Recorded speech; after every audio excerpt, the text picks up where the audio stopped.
darle la clase virtual y no pude porque estaba por un nivel de ansiedad que dije, no, tengo que por lo menos sentarme en mi casa, en el patio, a respirar aire porque me moría.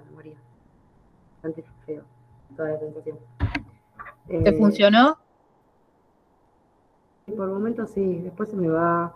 Es un poco tratar de desconectar la mente, ¿viste? Eh, no, no quedarse manejando pensando todo el tiempo lo mismo. Entonces, eh, por ahí el dar la clase me hubiera funcionado también porque como que te metes en una que te olvidas de lo que estabas pensando y de lo que estaba generando ansiedad, pero también hay momentos de mucha angustia en los procesos de ansiedad. Entonces, me voy a poner a hablar de cosas y voy a llorar, ¿viste? Una boluda. Entonces, que no, prefiero dejarlo pasar. Y como no era tan urgente y quería darme tiempo para así terminar lo otro de perspectiva mental y demás, lo dejamos para hoy y hacemos el cierre con esto y cerramos eh, la unidad de pobreza con estos textos. ¿Los pudieron chusmear? No. Los últimos textos y los artículos. Los artículos más o menos los chusmeé, los textos Bien ahí. no. Sí, cualquiera de las dos cosas. ¿Los artículos los chusmearon? Los artículos sí, los textos no. Bien, Y bien. sirve. Me sirve. Eh, ¿qué le llamó la atención de los artículos? ¿Cómo se asocia con lo que veníamos viendo? ¿Qué tema? El tema de los artículos. ¿Qué tema, no? Porque es imposible no... que yo no me quiero meter en problemas, pero es imposible no meterse en política con estas cuestiones. ¿Por? Y a mí me parece que, no sé, todo debería poder separarse para opinar. A mí Sentite el libre de tema opinar. de... ¿Qué? Sentite libre. No, a mí el tema, porque ahí vi por la cuestión de las AUH y este año lo que pasa es que a mí me toca muy de cerca porque conozco una mamá con 4 nenes que está sola, muy sola. Y tiene muchos conflictos con el marido, ex marido y todas las cuestiones. Y la verdad es que cuando se ponen a hablar de la ayuda de la AUH a mí me da una profunda vergüenza, porque eso ni siquiera es ayuda. No Y más alcanza. con lo que han hecho ahora de poder desbloquear el tema de la tarjeta, alimentar y con eso sacar la plata y comprar otra cosa, guita que si ellas sacan del banco se la saca el marido. A mí me parece que tendrían que haber podido mantener el tema de asegurado de los alimentos para los chicos. Y no sé, a mí ese tipo de cosas me enervan, pero porque veo esa realidad que es demasiado complicada. Y por meter la política en el medio se terminan haciendo muchas cagadas, ¿viste? Entonces, y tener en cuenta que te cuentan la UH como persona trabajadora y no te la cuentan como pobreza, cuando en realidad son las personas que más necesitan y las que más deberían tener ayuda, eso es otro tema. Por la cuestión ¿Qué del decís que resto... los que cuentan la UH como persona trabajadora? ¿Cómo? No entendí eso. ¿Por qué decís que cuentan a las personas que cobran AUH como gente trabajadora?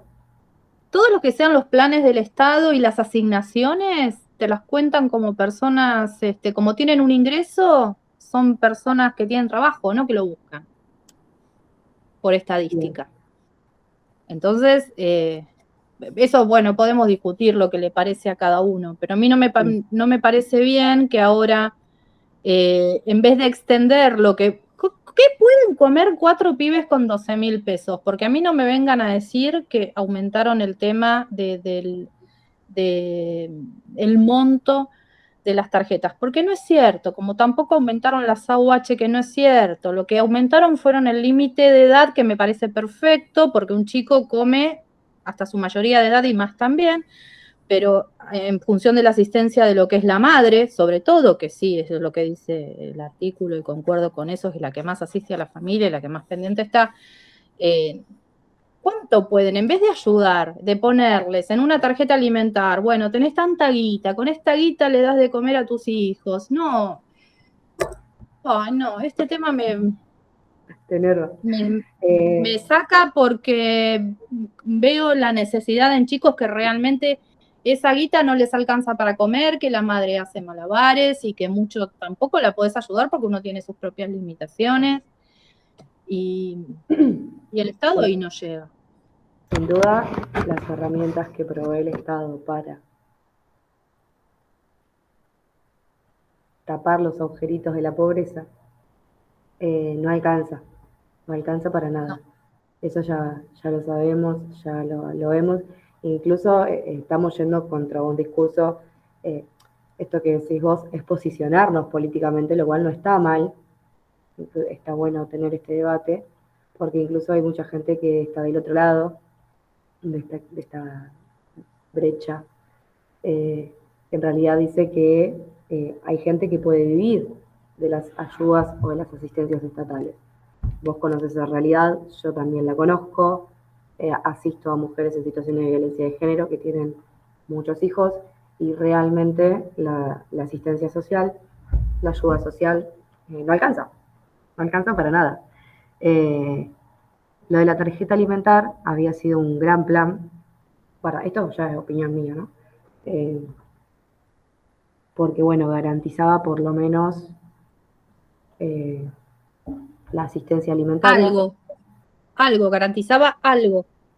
Sigue garantizándolo, nada más que en otro modelo, porque lo que se cuestionaba mucho, o por lo menos lo que yo había entendido y había leído, era que al solamente vos poder asistir con la tarjeta alimentar a un supermercado, primero que estabas cortando la posibilidad de que esa guita fuera a los locales de los barrios, por ejemplo, que es donde la mayoría de la gente que hace uso de la tarjeta alimentar o que hace uso de las compras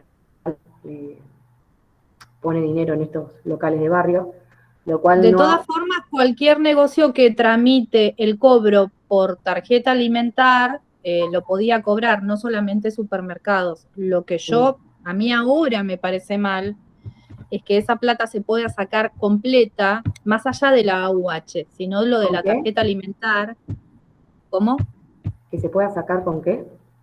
Completa. Ya la tarjeta alimentar, como tarjeta alimentar, no sirve más. Porque esa plata las mamás la pueden sacar y utilizarla para compra en comercios, de cualquier otra cosa. Sí. Entonces, eso me parece terrible que hayan desabastecido lo único que era muy potable, saber que esa tarjeta era para el consumo de alimentos o higiene, porque un chico también se baña, ¿entendés? Entonces, sí. Ahora que hayan juntado la AUH y la asignación y hayan hecho un monto grande por cuestiones de estas elecciones, ni siquiera es un monto grande, porque estamos hablando que son 6.000 pesos de tarjeta alimentar y 3.000 y pico, ponele 4.000 pesos de sí, AUH. Es muy poca guita para un chico, imagínate, para más de 2 son 12.000 pesos de tarjeta. O sea, para 9.000 y para ella que tiene 4, 12.000. Con 12.000 pesos comen 4 chicos. Bueno, no, pero por lo menos le asegurabas que esos 12.000 pesos iban para ellos, para lo que fuere. Ahora, si vos tenés una mujer en sometimiento de un tipo golpeador que sabe que puede sacar la guita de la tarjeta y comprar otras cosas, porque no podemos negar ese tipo de realidades, eso me pareció, pero terrible, nefasto total.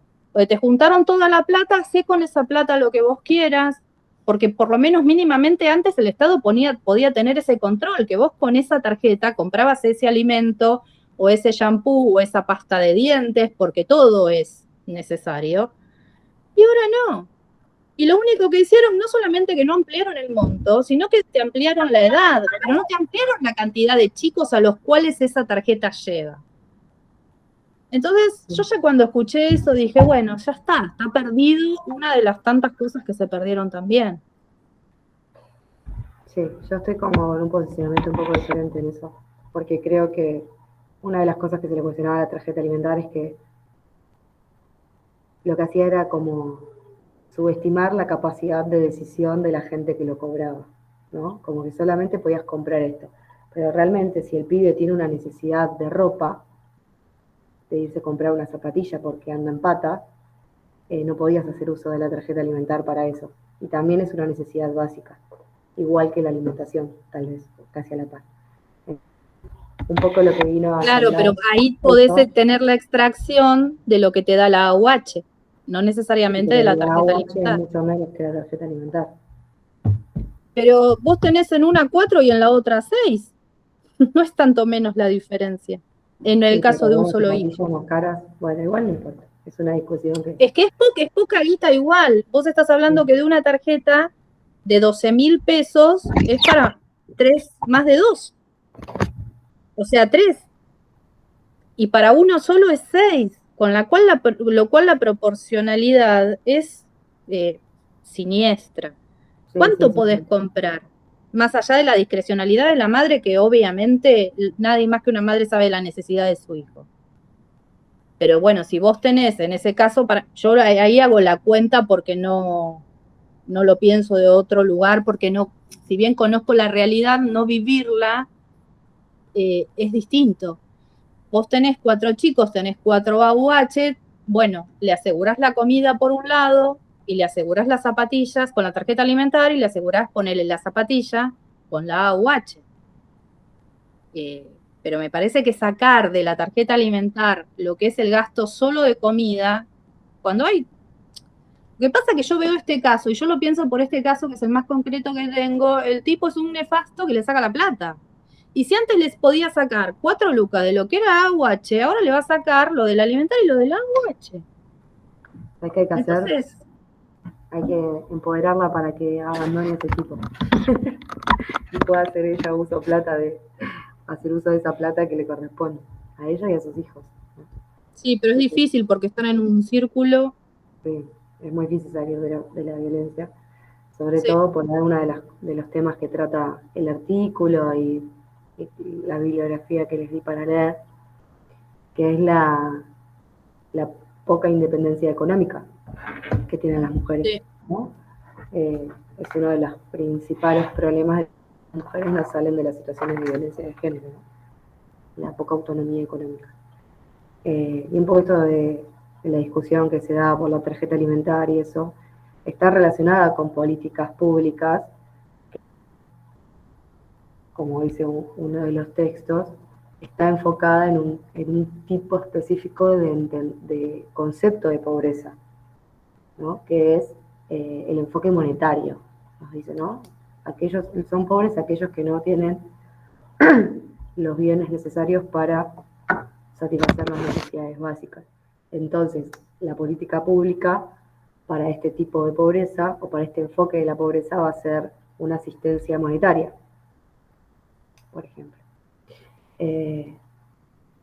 Si bien es un poco redundante, uno de los textos que les mando, que es el de la pobreza desde una perspectiva de género, es ese texto, está bueno porque volvemos a retomar un poco todo lo que veníamos charlando ya hace un par de clases atrás, sobre los debates que hay detrás de la pobreza y la importancia que tiene analizarla desde diferentes enfoques para después poder aplicar, impulsar políticas públicas que tengan en cuenta la multicausalidad y la multidimensionalidad del fenómeno o del proceso que es la pobreza.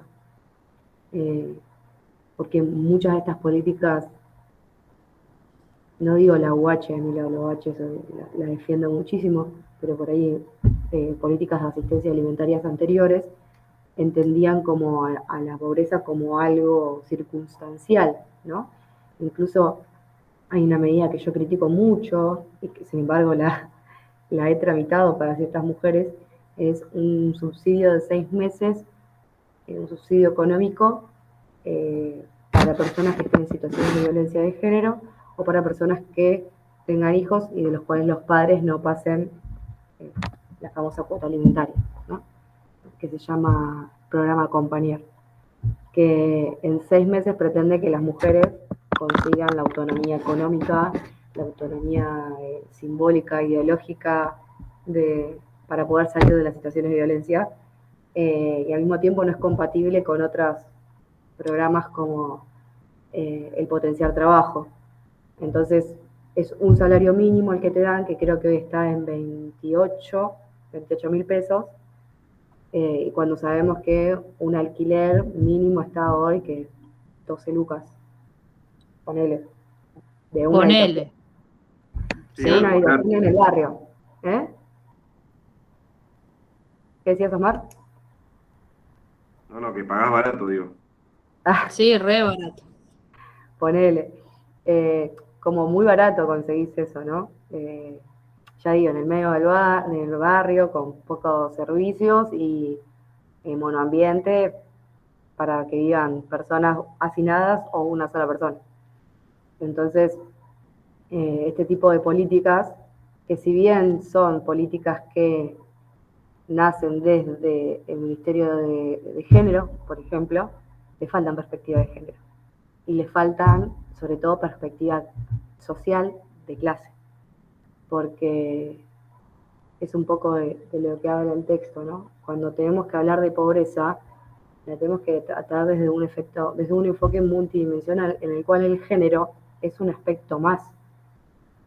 Tenemos que tratar la clase, tenemos que tratar la etnia, tenemos que tratar la situación geográfica, la ubicación geográfica, tenemos que tratar la orientación sexual, ¿sí?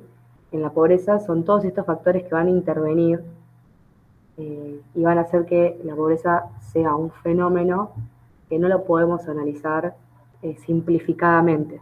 Y al no poderlo analizarlo simplificadamente, las políticas públicas que hay por detrás para sanar la pobreza son complejas. Son muy complejas porque por ahí van a atender a ciertos sectores de la sociedad y van a dejar relegados a otros. Y así sucesivamente. Pero bueno, gobernar es difícil. Hay que exigir mejores políticas públicas para el tratamiento de la pobreza. Es una de las cosas que discutí hace poco no me acuerdo con qué, que si nosotros impulsamos políticas públicas para la eliminación de la pobreza, pero que no tengan una perspectiva de género, una perspectiva con orientación sexual o en general, seguimos fallando, porque seguimos excluyendo a los sectores más vulnerados dentro de los sectores vulnerados. ¿Sí? Muchísima gente criticó, por ejemplo, la ley de cupo laboral trans, ¿no? Pero sabemos que dentro de las figuras feminizadas de la sociedad, por no decir mujeres en general, ¿no? De las personas feminizadas, si bien sabemos que es lo que trata el texto, que la feminización de la pobreza es real, es decir, que hay cada vez en el porcentaje, la mayoría de pobres son mujeres, si extendemos eso a entender la orientación sexual o la identidad de género, vamos a ver que las mujeres trans tienen un porcentaje muchísimo mayor de pobreza que una mujer que nació biológicamente mujer, ¿no? Y que van a estar completamente suscitadas a trabajar de prostitutas. Lo que pasa es que el mismo sistema las va empujando hacia el único sustento que pueden tener. Claro, total, porque si las mujeres cis, como se dice, ¿no? Las mujeres que nacemos biológicamente con genitales femeninos, ya somos excluidas del mercado laboral, ya nos pagan menos, es decir, la brecha salarial con el hombre es mayor, ya tenemos menos posibilidades porque tenemos más carga de las tareas del hogar, ¿no? Ya somos bastante discriminadas en esas cuestiones. Las mujeres trans tienen una triple, cuádruple represión o discriminación, porque se salen del modelo binario sexual en el que nos hemos criado. Es como que muchas veces de chica me han criado con chistes transfóbicos y no, mirá la traba, mirá, está en la esquina parada prostituyéndose, es como lo único que les queda porque no tienen el estereotipo específico para entrar a un mundo laboral normal, para estar formalizadas mínimamente. Y muchas terminan cayendo en la prostitución, a grandes rasgos, ¿no? De esto es lo que hablan los textos y esto es lo que habla específicamente los artículos que les mostré, que son más que nada anecdóticos, ¿no? Por ejemplo, este del País, que dice, en Argentina los ricos son hombres y los pobres mujeres, que está medio, está mal redactado el coso, pero, y las pobres mujeres. Dice, los ingresos de las mujeres en Argentina son un 27% inferiores que la de los varones, ya arrancando por ahí. Y eso se va a ir incrementando a medida que vamos calificando el trabajo, ¿no? En ese momento las cifras comienzan a invertirse hasta llegar a lo más alto. De cada 100 argentinos con ingresos cercanos a 40.000 pesos, 63 son hombres y 37 mujeres. Ya quedó re viejo eso igual. Sí, este es del 2017 este artículo. Incluso abajo me causaba gracia porque decía, ay, mi país. $40.000 pesos en el 2017 eran $2.400. Claro, mira. Qué hermoso, ¿no? No haber comprado dólares. Sí, ¿por qué no compré dólares? La puta madre. Porque somos pobres. Porque somos pobres, ¿verdad? Estamos por debajo de la línea de pobreza, monetariamente hablando. Los fenómenos que explican la feminización de la pobreza, es decir, de por qué las mujeres o el porcentaje de mujeres de pobres son mujeres. Y el concepto de feminización de la pobreza nació en los 70, es bastante viejo, o sea, imaginen hace cuánto que venimos arrastrando este fenómeno. Y fue acuñado por una feminista que se llama Diana Pierce. Y lo que planteaban las feministas, estas de los 70, 80, era que veían que cada vez había más cantidad de mujeres pobres, pero al mismo tiempo que la pobreza que vivían las mujeres era más aguda que la que vivían los varones, y que este proceso estaba en incremento. A ese fenómeno, a ese conjunto de fenómenos, le pusieron feminización de la pobreza. Una de las causas que vieron de por qué cada vez había mujeres más pobres era el aumento de jefas de hogar. Había cada vez más mujeres a cargo de la tarea de cuidados de sus hijos y obviamente de su propia persona. Está un poco más relacionado con la amplitud que dio el divorcio, con todas las problemáticas socioculturales de la época y que se fueron incrementando hoy por hoy. Pero hay algo que nunca ha cambiado y que es el origen de la desigualdad que existe entre figuras feminizadas y varones, es la división sexual del trabajo, ¿no? Hoy por hoy ya cuando esto lo hablo con los pibes y es como, ay, nada que ver, profe, si yo hago mi cama, ¿viste? O si yo también cocino, pero bueno, yo me crié con una familia en la cual la división sexual del trabajo era muy marcada, muy marcada. Mi papá era el que iba a trabajar y mi mamá era la que se quedaba en mi casa cuidándonos y asistiendo todas las tareas del hogar, ¿no? Era familia tipo argentina, éramos los sargentos, por así decirlo. Y esta división sexual del trabajo ha marcado la historia de nuestras vidas, de nuestras familias, de la familia tipo argentina y, podemos decir, capitalista occidental, que lo que hace es, por entender al sexo femenino como el sexo débil, como la figura de lo privado, como la sensibilidad, como las personas que maternamos, por lo tanto damos vida, por lo tanto tenemos que cuidar esa vida, terminamos maternando todo nuestro entorno.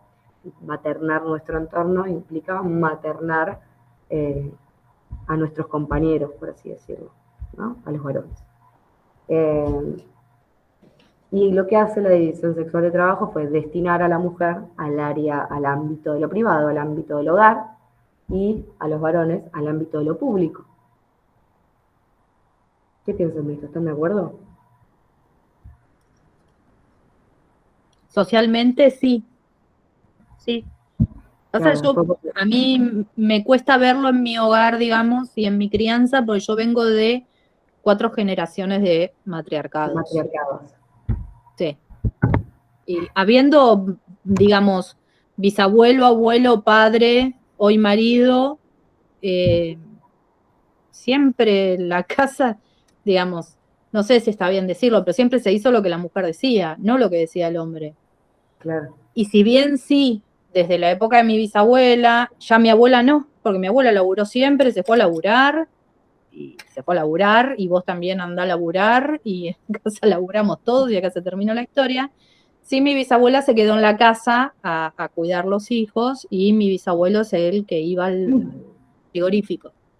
Claro. Pero las crianzas de las mujeres, aparte siempre fuimos mayorías mujeres, no existía el patriarcado. No me crié en patriarcado de ningún lugar, y yo no sé si Y te hago una han pregunta. llegado a la familia hombres sumisos que no los eran hombres, pero que no, digamos, nunca Las tareas hubo del hogar, conflicto. ¿Eh? las tareas del hogar recaían de igual manera en hombres y mujeres por más que los dos trabajaran. No, porque en mi casa tampoco las hacían las mujeres las tareas del hogar, de mi Mirá. familia. Entonces, en mi casa ni hombres ni mujeres hacían tareas del hogar. Eso lo vine a romper yo. Lo vine a romper yo porque yo sí las hago. Claro. ¿Pero qué las hacía? ¿Tenían Eh, trabajadoras que hacían eso? Siempre hubo una chica o con un hijo o sola que vivía con nosotros. Mirá. Y vivían conmigo y dormían conmigo, y era una hermana más o hermana mayor, Claro. yo era chica, que iba al colegio, que si no lo había terminado, que se iba de vacaciones con nosotros. Obviamente sí, esta división era una dip del género, digamos. Claro. Sí, lo Bueno, hacía una muchas veces, mujer, pero si bien la división sexual del trabajo hacia adentro del hogar, incluso hoy por hoy está más repartida, o sucede esto de que hay gente que va a reemplazar el trabajo de ambos géneros dentro de la familia, podemos verlo incluso en los roles de género, en los trabajos que están destinados a hacer las mujeres y los varones, ¿no? Como decías, tu abuelo iba al frigorífico, y las mujeres por lo general cuando salen a trabajar, las mujeres que no tienen una profesión, por así decirlo, incluso también aplica a las que tienen una profesión, pero vamos a pensar en las que no tienen profesión, y salen a trabajar de tareas que por lo general están relacionadas con las tareas de cuidado. Están relacionadas tal con cual. cuidar chicos, con limpiar casas, con cuidar chicos y limpiar casas. Y si pensamos incluso en las profesiones más feminizadas, es decir, las profesiones en las cuales hay muchísima más cantidad de mujeres que de varones, todo lo que tenga que ver con enfermería, que tenga que ver con docencia, psicología, bueno, creo que son esas tres.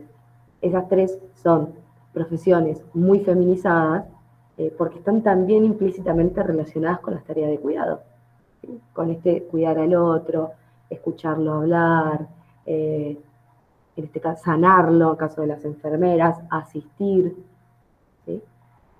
Y no es casualidad que tanto las tareas no formalizadas, ¿no? Estas tareas de cuidado como ser niñera, como ser trabajadora doméstica, como las profesiones feminizadas, son aquellas que están menor pagas, ¿no? En cambio, un carnicero gana más que una mujer que limpia casas la misma cantidad de horas. Entonces, esta división sexual del trabajo, más allá de pensarlo hacia adentro del hogar, también aplica hacia afuera. Y es una de las causas de por qué hay mayor cantidad de mujeres pobres que de varones. Lo que nos explica el texto de ver la pobreza de una perspectiva de género es que lo que sucede por la división sexual del trabajo es que las mujeres quedan por fuera o tienen privados ciertos ámbitos, ¿no? Privados o sesgados ciertos ámbitos. Uno es el mercado laboral, otro es el sistema de bienestar o protección social, y por otro, el propio control económico de los hogares, de su propio hogar, por así decirlo. Por ejemplo, uno de los casos que nombra son los altos grados de analfabetismo que hay. Hay muchas más mujeres analfabetas que varones. Y eso se explica porque en lugares de muchísima vulnerabilidad social, familias de vulnerabilidad social, las que dejan el colegio primero son las mujeres, porque se tienen que hacer cargo de las tareas de cuidado para que sus hermanos mayores, sus padres, salgan a trabajar. Y esto, chicos, lo veo todos los días en el colegio yo. Todos los días. El otro día estaba hablando con una chica de tercero, que ve materias de 11 materias del año pasado. Bueno. Y le digo, ¿por qué no fuiste hoy a la escuela? No la veía hace como 3 semanas. Y no, profe, porque mi papá se fue a trabajar al campo, mi mamá agarró un trabajo no sé en dónde, yo me tengo que quedar cuidando a mi hermana. Claro. Punto. Eso sucede muchísimo. Otros factores, ¿no? Este que hablábamos de la autonomía económica, ¿no? Esto, el estar privadas o sesgadas del mercado laboral va a generar que no haya un ingreso propio. Y al no ver un ingreso propio, la pobreza aumenta de las mujeres. E incluso habla de varios casos en los cuales ciertos hogares, por la encuesta permanente de hogares, tienen necesidades básicas insatisfechas, o sea, del NBI, no sé si lo vimos hace un tiempito, pero porque si bien el varón tiene trabajo, la mujer no, entonces entran en necesidades básicas insatisfechas. No tienen el ingreso necesario para satisfacer las necesidades básicas. Imagínense qué difícil es esto cuando te querés separar. Claro, o estás en olvídate. de violencia. Claro. Por eso es uno de los principales bastiones que se ataca cuando se habla de violencia de género. Otro de los enfoques que se da para entender la feminización de la pobreza es la violencia de género en específico. Y no hablo de un golpe, hablo de todos los tipos de violencia de género, sobre todo la simbólica, la psicológica. ¿Cuántas veces he escuchado a mujeres decir que tu marido no las deja salir a trabajar, por ejemplo? Porque se tienen que quedar en casa cuidando a los chicos, o porque yo te doy todo lo que necesito. No necesitas más. ¿Cuánta plata querés? Yo te la doy. Pero eso no genera autonomía económica. Está muy relacionada con eso. Igual el enfoque que da en el texto es medio polémico, porque habla de la relación que existe entre la violencia de género y la pobreza, ¿no? Que dice, cuanto más pobreza, más violencia de género. Y yo creo que es un poco un enfoque sesgado, porque la violencia de género medio que supera los límites de la pobreza, ¿no? No es exclusiva de la pobreza, por así decirlo, ¿no? Sí, Violencia de porque género. tenés en altas clases sociales que tenés una violencia infernal y por ahí no es solo de golpe, sino que la violencia simbólica es terrible. Es terrible la violencia simbólica. Lo que pasa es que en las clases sociales altas esto se invisibiliza. En cambio, ¿Cómo? en las clases sociales altas, este tipo de violencia simbólica, psicológica, la que vos quieras, se invisibiliza. En cambio, en las clases populares, esto no sucede. Sí. Yo creo que la invisibilización está en todos lados, porque me da papado tener que decirle a mujeres de los barrios, che, loca, ¿qué estás haciendo? Este pibe te está pegando, básicamente. Y no, si él es así, te dicen. Y por ahí lo que sucede en las clases altas es que está un poco más escondido bajo la alfombra, por así decirlo. Normalizado. Pero bueno, es interesante. Que también tienen otros accesos, porque se pueden pagar un psicólogo, un terapeuta, o se pagan un viaje a Aspen, se van a esquiar, vuelven, toman distancia y después o levantan un teléfono y tienen dónde ir. O sea, mínimamente eso.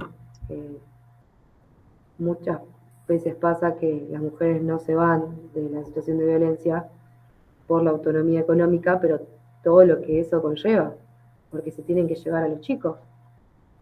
Y no tienen dónde ir a parar. ¿Y dónde van con los chicos? ¿A la calle?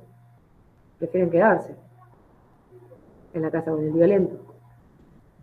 Por eso son tan importantes los albergues transitorios, ¿no? O las zonas, las casas de resguardo, que le dicen, para poder asistir a estas mujeres en situación de violencia de forma inmediata.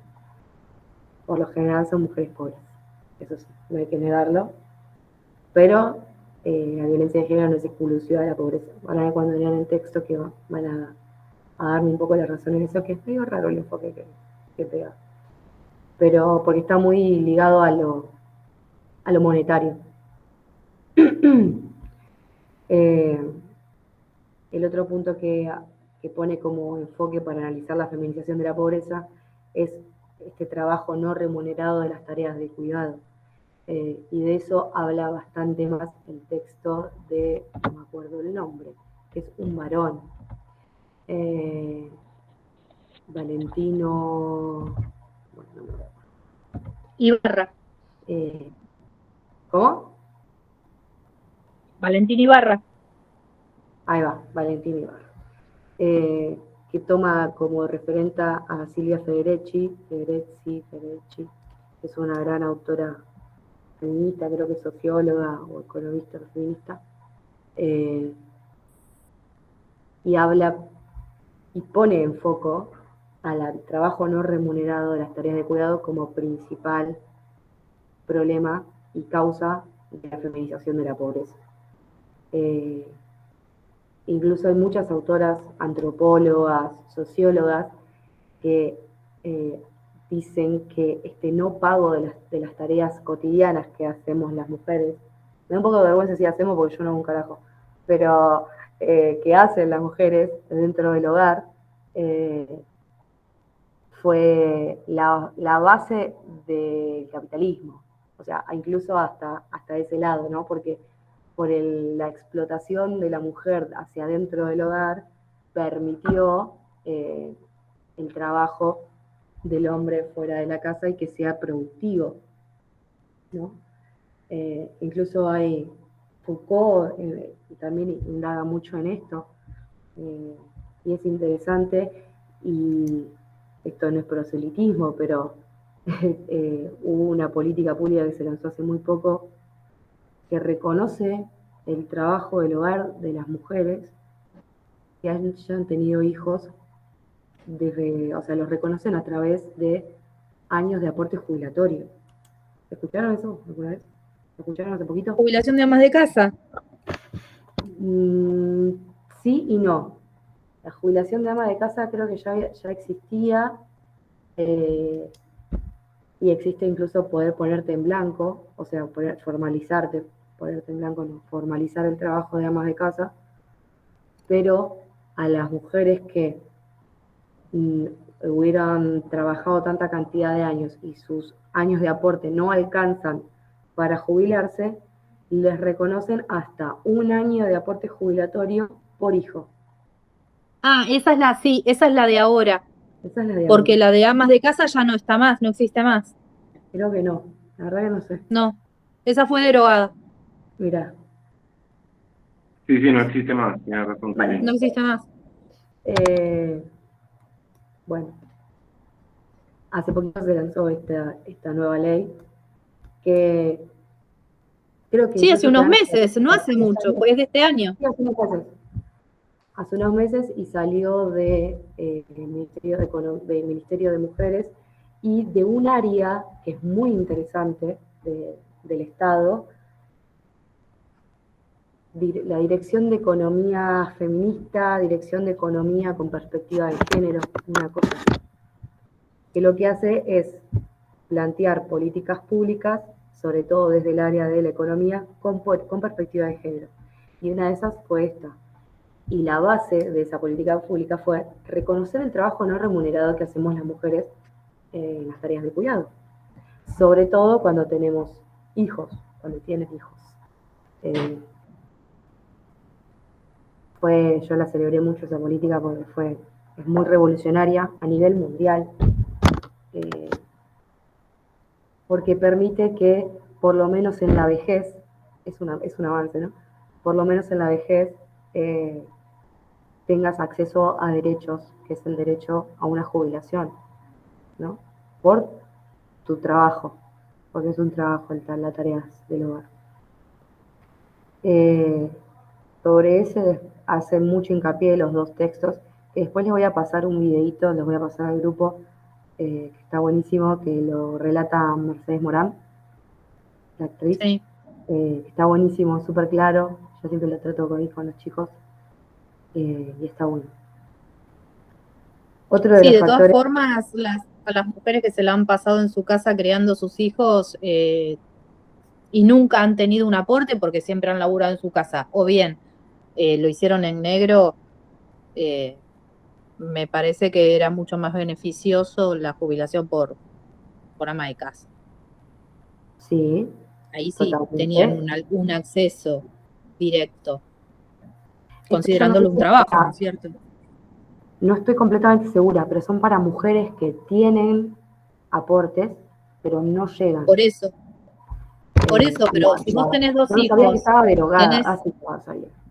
Pero sí, tiene que tenés volver. 10 años de aporte, ponele, y tenés dos hijos, se computan 12 años. Y el resto después tenés que meterte en una moratoria para poder llegar a tu edad jubilatoria para poder jubilarte. En cambio, la ley de ama de casa entraba directo. Vos no tenías que presentar nada porque no tenías aportes en blanco, porque fuiste toda tu vida ama de casa y ahí tenías una jubilación, aunque fuese la mínima, que era lo que te otorgaba. Claro. Mi suegra la Igual, sacó la jubilación por amas de casa, trabajó toda su vida en su casa cuidando a sus hijos e inclusive ella iba a laburar en casas de familia cuando mi marido era bebé y pudo jubilarse por esta ley de amas de casa porque nunca tuvo un aporte jubilatorio. Sí, no. Teniendo 3 Pero, hijos, de otra manera no hubiese podido jubilarse. o sea, tu suegra, ¿no? ¿Sí? Además de trabajar en su casa, ¿no? Trabajaba en Haciendo otra. tareas de cuidado, trabajaba en otras casas. O sea, que esa mujer fue precarizada.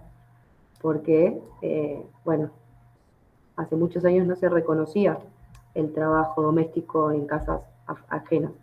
Pero hoy por hoy existen leyes que dicen que hay que regularizar a esas personas. Y es el empleador el que tiene que regularizar. Es en los artículos que les mostré, que les mandé, habla de esto, ¿no? De la falencia que hay en el trabajo doméstico. Y que por eso son la gran mayoría de mujeres las que hacen los trabajos domésticos fuera de la casa, como empleadas domésticas. Y es una de las grandes causas de la pobreza, porque es un trabajo informal, porque no es un trabajo estable, porque no es un trabajo que tenga protección social. Si vos te pasa algo trabajando en la casa de tu empleador y no tenés un respaldo de una obra social, de la RT, de las leyes laborales que conocemos trabajando, los que estamos formalizados, genera muchísima inestabilidad social para esa mujer que está trabajando. Entonces, a tenerlo en cuenta. ¿Qué ibas a decir, Osmar? Yo te corté. no recuerdo. Ah, No recuerdo. me la perdí. Después, ¿qué más? Habla en un momento de la cosificación o las diferentes formas de discriminación que sufren las mujeres que pueden acceder al mercado laboral, que no lo sufren los varones. No voy a decir todos, pero en porcentaje somos más las mujeres las que sufrimos la cosificación y la discriminación por motivos de sexo o género, que obviamente generan situaciones de pobreza. Porque si vos de repente conseguiste un laburo y está tu jefe acosándote, y probablemente lo dejes, por más que te caes de hambre después. O o igual no esté garantizado tu bienestar, que es una de las cosas, una de los bastiones para entender la pobreza, ¿no? No solamente como no acceso a los recursos materiales, sino también a los recursos de capital cultural y a la seguridad emocional. También se tiene que incluir en los análisis de la pobreza. Después habla de la discriminación por edad, por raza, discapacidad, ubicación geográfica, orientación sexual, por ser migrante. Esto ya lo charlamos.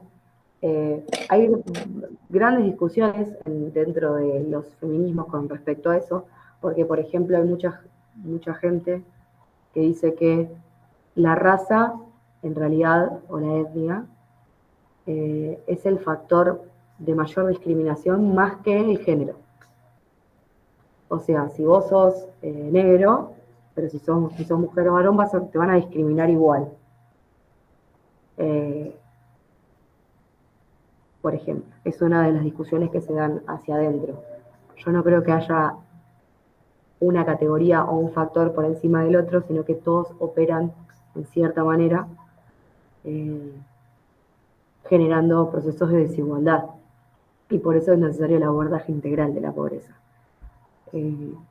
Hay una anécdota muy famosa, una anécdota, una analogía, no sé cómo se dice, pero que le preguntan a una mujer negra, le pregunta a una mujer blanca, ¿qué ve cuando ve al espejo? Y la mujer blanca le responde, una mujer. Y la mujer negra le dice, bueno, diferencia, yo veo una mujer negra. Le dice, ¿no?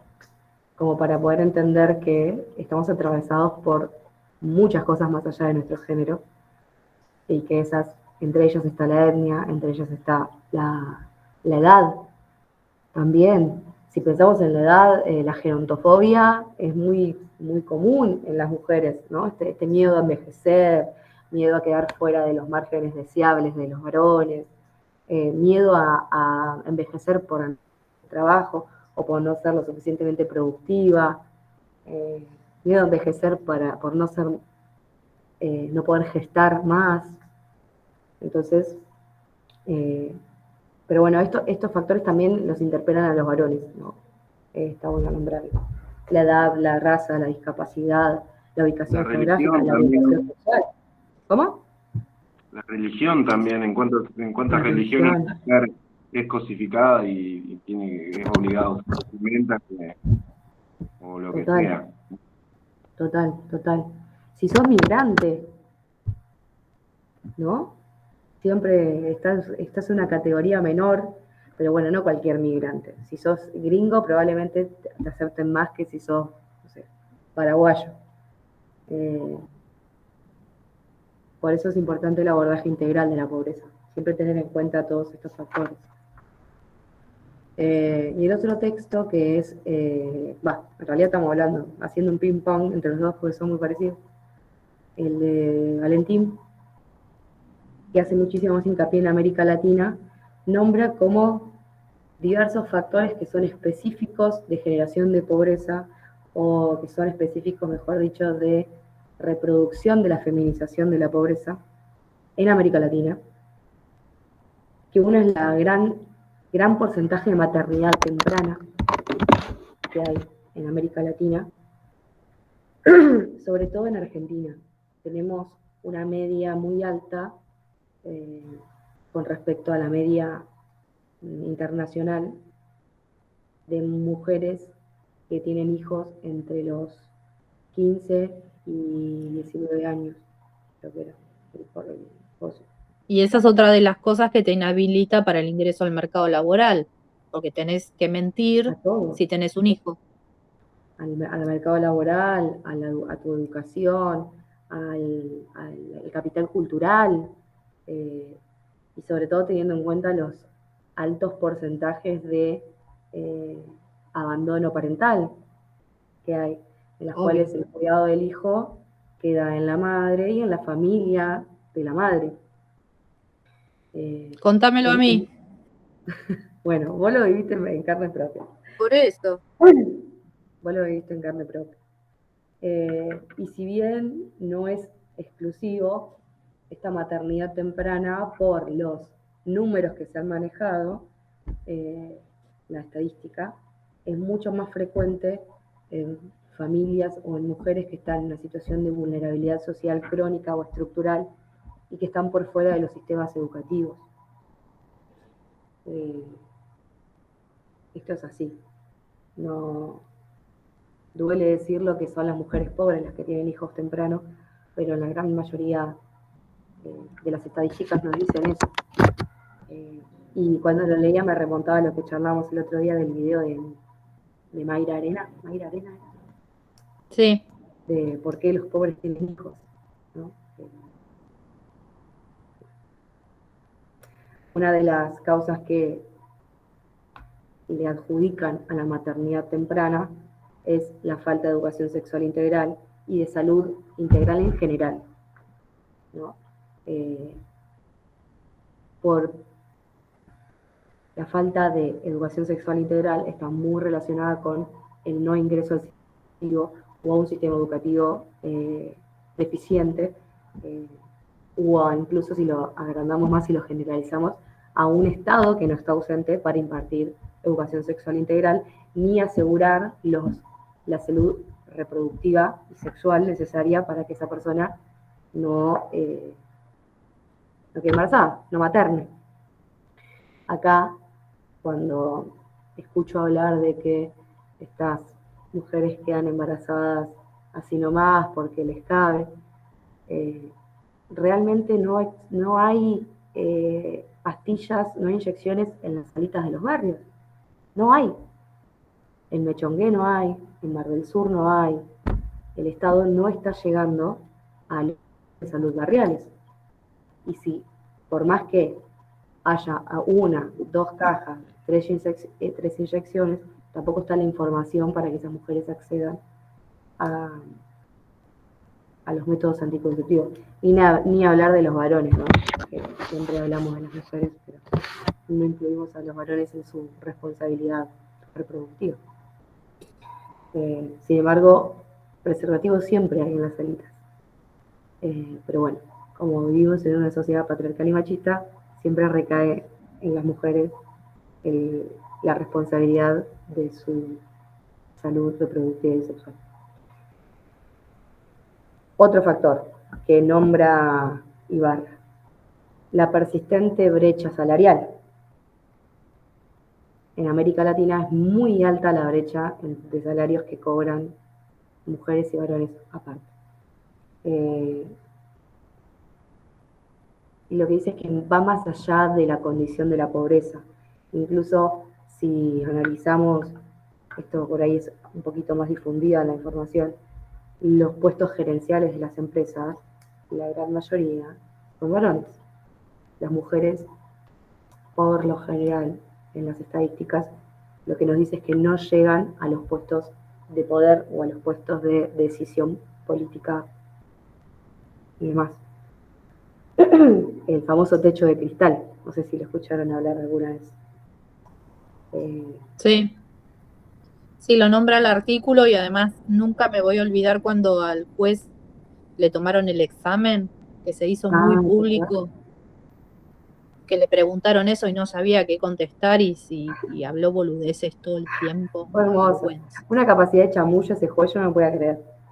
Sí, porque hoy estuvo dando vueltas sobre el tema varios minutos sin decir absolutamente nada. Sí, no, fue maravilloso. Yo lo aplaudí porque la verdad, a un nivel como yo, lo quiero para mi equipo. Después no sé qué pasó con el tipo, si al final fue juez o no. La verdad que no sé, estaría bueno saberlo, a ver qué pasó. Sí, yo no tengo idea. No me acuerdo ni cómo se llamaba.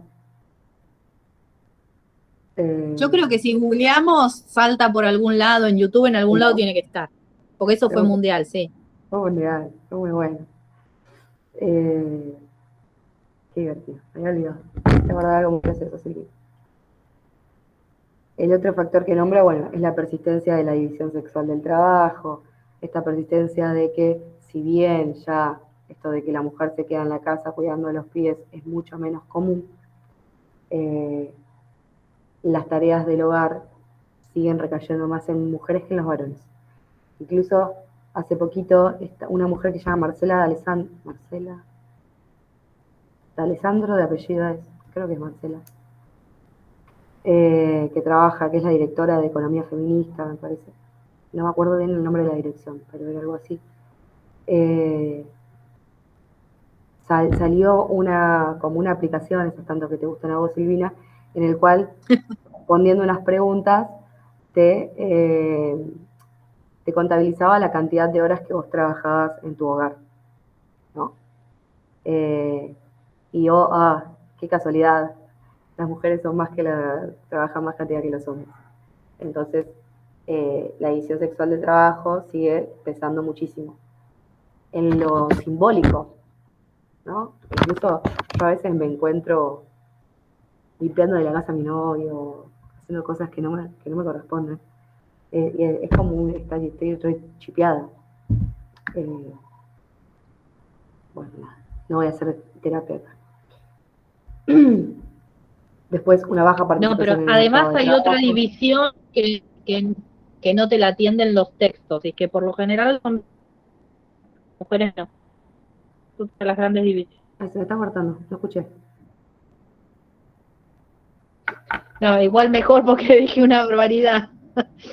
No, Digo que sí, una no de lo las voy a grandes analizar. divisiones es que las mujeres limpian porque los hombres son esencialmente mugrientos. No importa, ya Bueno, está, ya fue. esto es una opinión personal que no me voy a meter ahí. Aunque mi experiencia ha comprobado que también es así. Pero bueno, porque a nosotras nos han criado diciéndonos que tenemos que ser limpitas, tenemos que dejar todo limpio porque somos mujeres. Y a los varones no los criaron así. Tiene que ver con una cuestión de crianza machista. Bueno, por eso, yo no tengo esa crianza y yo a mi hijo le metí el chip de hasta que tiene, o sea, el pibe tiene que sabe hacer de todo porque lo obligué de chiquito. Entonces, Muy bien, así se hace. yo tengo una concepción bastante distinta acá si mi marido no va a hacer las compras, acá no se come, particularmente, porque a mí odio el supermercado. Está muy bien. Entonces también, claro, pero lo que vos decís es la crianza. O sea, en mi casa nos manejábamos siempre de otro lugar. Sí, y entender que esta crianza o pues estos estereotipos de género que reproducimos muchas veces inconscientemente son construcciones históricas y son construcciones sociales, ¿no? Porque por ahí muchas veces, o por ahí esto lo discuto con mi vieja, ella nos decía, digo, vos guacha, siempre nos enseñaste a limpiar el piso a mí y a mi hermana, a mi hermano nunca le enseñaste a limpiar un piso, ¿viste? Decía, no, pero ¿por qué él no me hacía caso? ¿Viste? Claro. Porque, no sé, debe ser algo de varones, o debe ser algo que a los varones no les gusta hacerlo, no es una cuestión biológica. Todos tenemos la misma capacidad de hacer todo, el tema es cómo nos crían. Es eso. Y entender que es una construcción histórica y social, nos da el permiso, nos deja la puerta abierta para cambiar esos estereotipos y estas conductas que generan desigualdad. Terminando ya. No sé si me escucharon, pero todavía no me volvió la voz. Y me cuesta un poco hablar. La otra es la baja participación de Y las hasta que mujeres no en el dejes mercado de dar laboral. clases va a ser difícil, porque ya la garganta viene con un No va a volver, cansancio. no va a volver mi voz.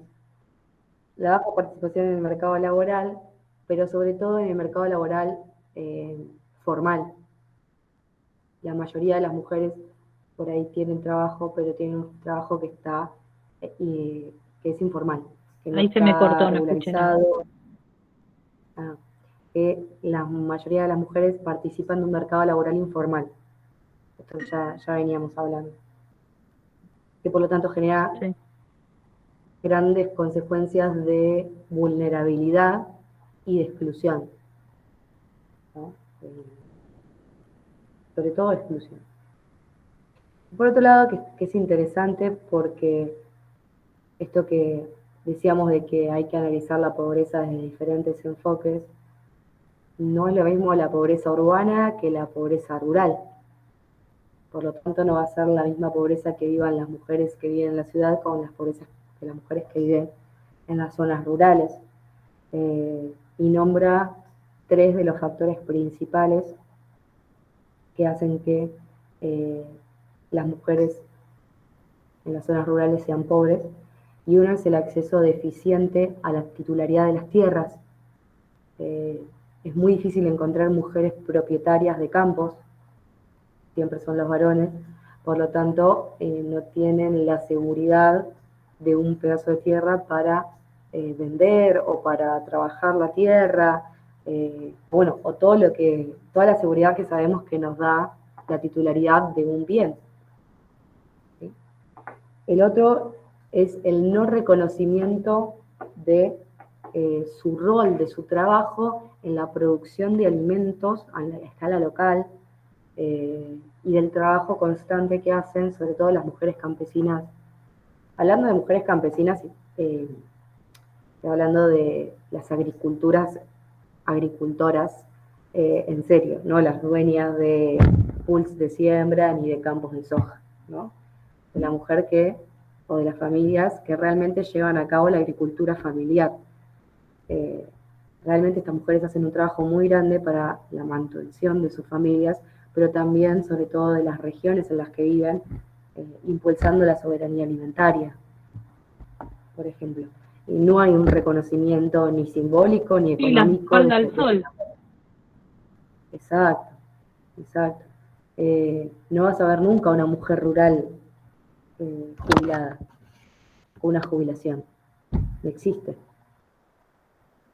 Y por otro lado, y esto es muy parecido por ahí a las mujeres de la ciudad, es el trabajo no remunerado y la sobrecarga de las tareas domésticas. Pero bueno, hay que agregarles un poco más la dureza del trabajo en el campo, ¿no? La dureza del trabajo rural, que genera que mujeres campesinas y mujeres agricultoras, tengan un nivel de vida, una esperanza de vida muchísimo menor que mujeres que viven en las ciudades, por ejemplo.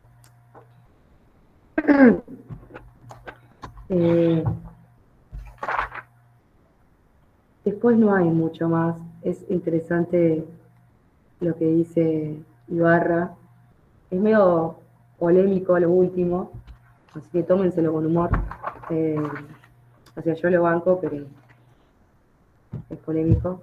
Que dice que hay que desnaturalizar completamente que la tarea doméstica es un acto de amor, ¿no? No es un acto de amor, es trabajo no remunerado, dice, ¿no? Medio pensado desde la idea que plantea Silvia de Federici, que lo que hay que hacer para desnaturalizar es visibilizar todo el plusvalor que hay y que genera el trabajo no remunerado de las tareas domésticas. De eso habla bastante el video que les voy a pasar, que es un videito de 2 minutos, es muy cortito, de Mercedes Morán, que está buenísimo. Hasta ahí los textos, no hay mucho más. Yo creo que en los artículos sobre todo, y en los textos también que les pasé, me parece como un cierre muy simbólico del eje de la pobreza, porque ya definimos la pobreza, todos los enfoques, vimos todos los indicadores demográficos, criticamos esos indicadores demográficos, hicimos un análisis histórico de la pobreza en Argentina, sobre todo de la nueva pobreza, o la pobreza coyuntural, y estos últimos textos vienen a cerrar un poco la idea de que es necesario analizar todos los procesos sociales y ambientales con una perspectiva de género, porque lo que nos va a permitir la perspectiva de género es enriquecer el debate. No es una visión sesgada de la realidad, no es una ideología, o lo que se conoce como la ideología de género, estas feministas que quieren introducir todo la perspectiva de género, sino que es una realidad que tenemos que analizar, porque los procesos sociales no los vivimos todos de la misma manera.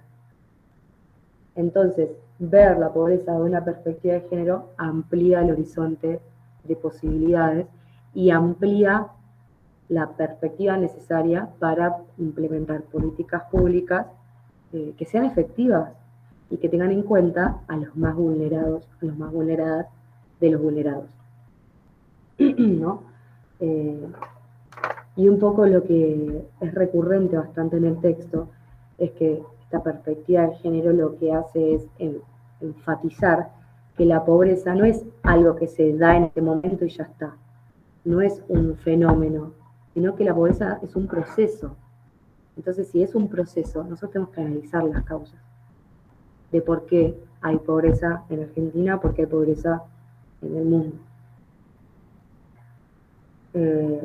Además, medio que lo que hace es mejorar el entendimiento de lo que es los fenómenos sociológicos micro, ¿no? Como qué es lo que pasa en los hogares.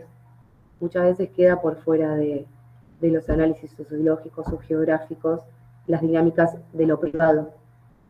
Entonces, analizar la pobreza desde una perspectiva de género permite meternos en el ámbito de lo privado, desde un lugar desde la ciencia, obvio, porque acá nos fundamentamos en la demografía, nos fundamentamos en la estadística.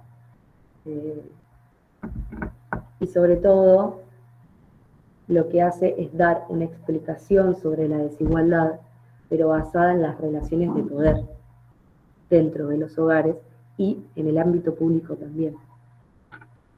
Hay una frase que me gustó mucho y con eso voy a cerrar, es que lo dice, creo que el texto de la CEPAL, dice: lo que no se conceptualiza no se mide. Si nosotros no conceptualizamos todo esto que estuvimos haciendo ahora, después ¿cómo hacemos para bajarlo a los indicadores demográficos que ya vimos? Ya la encuesta permanente de hogares nos muestra que está teniendo una especie de perspectiva de género a la hora de medir la pobreza de manera diferente, ¿sí?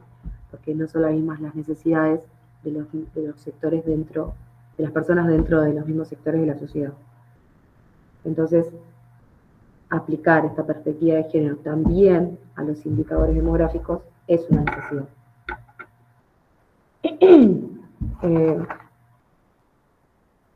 Creo que nada más.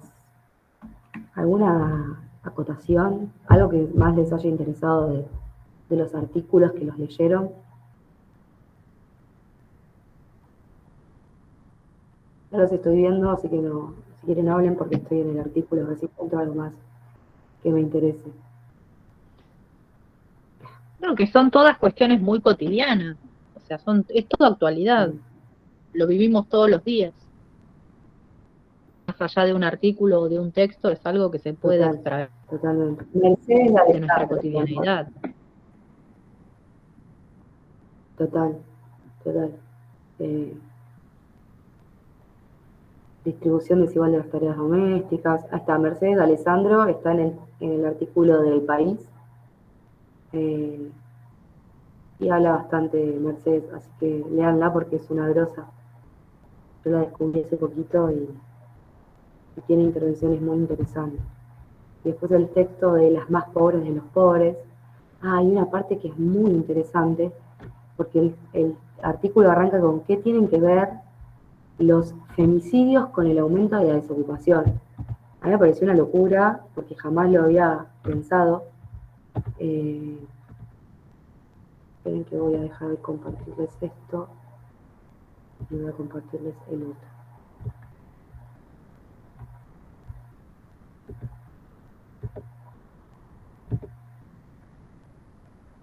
A ver.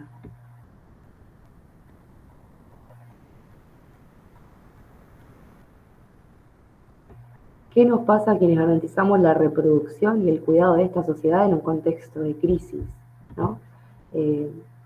Esto es algo muy común en las economías de tipo populares, ¿no? Las economías que sostienen los barrios y que sostienen las familias que no tienen trabajo formal, es muy común notar que los comedores de los barrios, los merenderos, los sostienen las mujeres.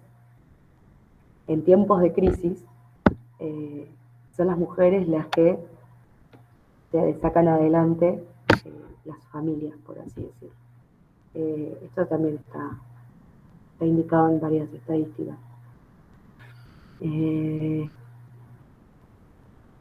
Hace un análisis de la deuda y la situación de la autonomía económica de las mujeres. Está buenísimo eso. ¿Dónde está?